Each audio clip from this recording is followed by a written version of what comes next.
আজ Sagar Dutta medical college থেকে মশাল মিছিল বের হয়।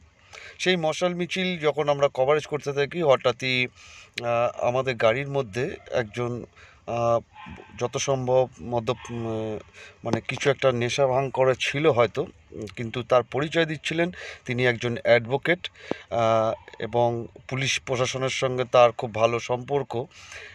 সে হঠাৎই আমাদের গাড়ির মধ্যে এসে আমাদের ড্রাইভারের কাছ থেকে টাকা ডিমান্ড করতে থাকে যে রাস্তার সাইডে গাড়ি দাঁড় করানো আছে, আপনার গাড়ি রাখার জন্য এখানে টাকা দিতে হবে।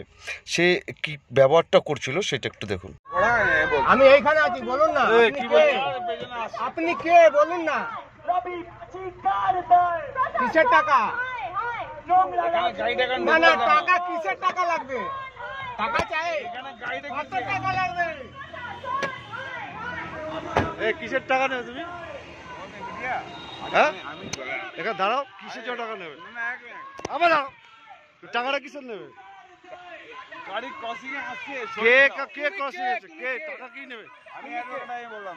হ্যাঁ, তুমি কে আছো বলো তো? আমি অ্যাডভোকেট বললাম। কোন কোথাকার অ্যাডভোকেট? কোথাকার অ্যাডভোকেট? চলো ওদিকে চলো।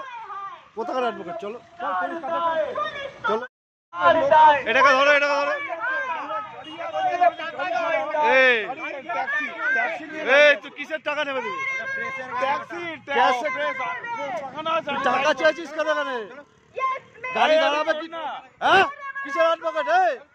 তুই কিসের অ্যাডভোকেট? হ্যাঁ, কিসের অ্যাডভোকেট?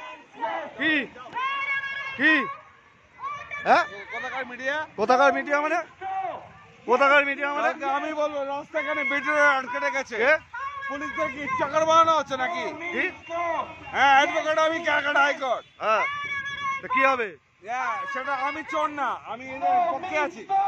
গাড়িটা আছে, পুলিশের পয়সা গাড়ি চাচ্ছিলে কেন? আমি চাই পুলিশের ওপরে, কেন স্বচ্ছতা লোক আমি। যে ভদ্রলোকটা আসলো, এই হচ্ছে সে থানার মধ্যেই প্রবেশ করেছে। আমি দেখাই, ওই যে দেখতে পাচ্ছেন এই লোকটা গেলে অবশ্যে, এই হচ্ছে সেই লোক। এ থানায় ঢুকে আছে।